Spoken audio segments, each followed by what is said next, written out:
Nasaktan ka na ba ng kaibigan mo? Yung tipong pinagkatiwalaan mo ng sikreto, tapos siya pa yung unang nagtaksil? Masakit, diba? Pero hindi ito aksidente. Natural lang. Dahil minsan, ang kaibigan mo, sila mismo ang posibleng maging pinakamalupit na kalaban mo. Kapag narinig mo ang salitang friendship, ang unang papasok sa isip mo ay loyalty, trust, at support. Pero, what if sabihin ko sa'yo na sa laro ng kapangyarihan, sila rin ang madalas na dahilan ng pagkabagsak mo? O, kaibigan mismo. Dahil kapag sobra ang tiwala na ibinigay mo, dun ka nagiging bulag. At kung minsan, hindi ang kaaway ang sisira sa'yo, kundi ang mismong taong inaasahan mong kakampi. Marami nang gumawa ng content tungkol dito. Pero dito, ang ibibigay ko sa'yo ay hindi lang yung nasa libro, kundi yung paraan kung paano mo talaga siya maisa sa puso, magagamit, at may iwasang mahulog sa bitag ng maling tiwala. At yan mismo ang itinuturo ng Law 2. Never put too much trust in friends. Learn how to use enemies mula sa librong The 48 Laws of Power ni Robert Greene. At sa video na ito, yan ang pag-uusapan natin.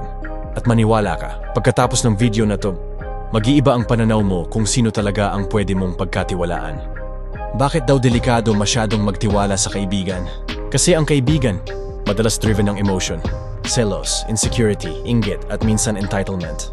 Sa sobrang lapit nyo sa isa't isa, akala nila karapatan na nilang tapakan ka. Pero ang kaaway, mas predictable. Hindi nila itatago ang galit nila. Hindi nila kukubliin ang inggit. Kaya mas madali silang basahin, mas madali silang kontrolin. Kung tutuusin, minsan mas safe pa ang kalaban kaysa sa kaibigan. Sa libro ni Robert Greene, may kwento tungkol kay Emperor Michael III ng Byzantine Empire. Meron siyang kaibigang si Basilius. Galing sa mahirap na pamilya, pero si Michael, sobrang bait, ginawang right-hand man niya si Basilius.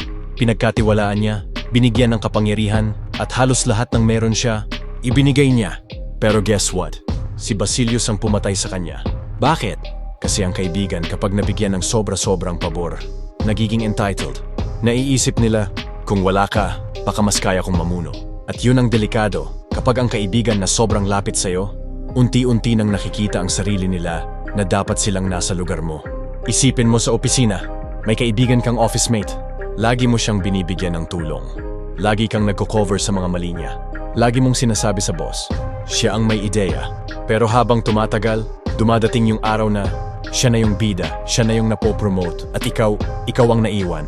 At minsan pa, siya pa yung magbabackstab para masiguradong hindi ka aangat.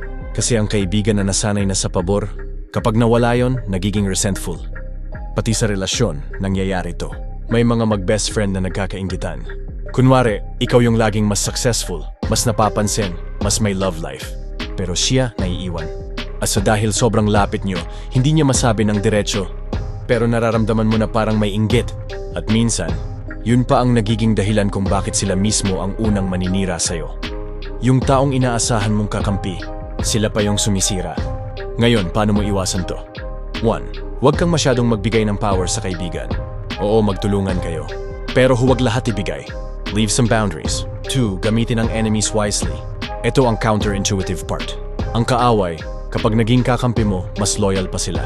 Bakit? Kasi kailangan nilang patunayan na karapat-dapat sila sa tiwala mo. Samantalang ang kaibigan, iniisip nila, automatic na yan. 3. Be unpredictable. Huwag mong hayaan na kilalang kilala ka ng mga kaibigan mo sa lahat ng galaw mo.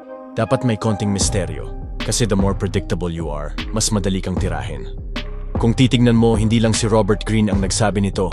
Sa The Prince ni Niccolò Machiavelli, malinaw rin. It is safer to be feared than loved if you cannot be both. Kahit si Sun Tzu sa The Art of War, sinabi niya na minsan ang pinakamalakas mong asset ay ang dating kalaban. Dahil sila ang may pinakamalaking dahilan para maging tapat sa'yo kapag kinuha mo sila sa panig mo. Kaya ang tunay na strategist, hindi lang basta nagtitiwala. Pinipili niya kung sino ang bibigyan ng tiwala at paano gagamitin ang insecurities ng iba para sa sariling advantage. Paano natin ito gagamitin sa totoong buhay? Observe your circle. Sino ang laging humihingi ng pabor? Sino ang parang may selos kapag ikaw ay umaangat? Limit your vulnerability. Huwag lahat ikwento. Kahit sa pinakamalapit mong kaibigan, may bagay na dapat itago. Turn an enemy into an ally. Baka yung dating rival mo sa work. Mas magandang kakampi kaysa kaibigan mong insecure. Hindi ibig sabihin nito na maging paranoid ka. Ibig sabihin lang, maging wise ka kung kanino ka magbibigay ng tiwala. Huwag mong i-misinterpret. Hindi ibig sabihin na lahat ng kaibigan masama. May mga tunay at loyal na kaibigan. Pero Pero tandaan, ang point ng Law 2 ay huwag kang bulag. Kung minsan, yung pinakakilala mo, sila ang pinakamay armas laban sa'yo. At kung hindi ka magiging maingat, ikaw din ang talo. Kaya balik tayo sa tanong, sino ang mas dapat mong pagkatiwalaan? Kaibigan ba? O dating kaaway? Ang sagot, depende kung paano mo sila lalaruin. Friends can betray, enemies can transform. Ang tunay na makapangyarihan, marunong gumamit ng pareho. And dito pumapasok ang Law 3, conceal your intentions. Dahil kahit kanino ka man makipaglaro, kaibigan o kaaway, kapag alam nila ang susunod mong galaw, tapos ka na. Kaya sa susunod na video, pag-uusapan natin kung paano ka magiging misteryosong strategist na kahit sino hindi ka mababasa. Kung nagustuhan mo to at gusto mo pa ng aral na pwede mong gamitin araw-araw, huwag mong kalimutan mag-subscribe dito sa Daily Wisdom PH. Dito, isang maikling video lang, may bago ka nang matututunan na pwedeng magbago ng buhay mo. Kaya click mo na yung subscribe button at samahan mo ako araw-araw sa paghahanap ng wisdom.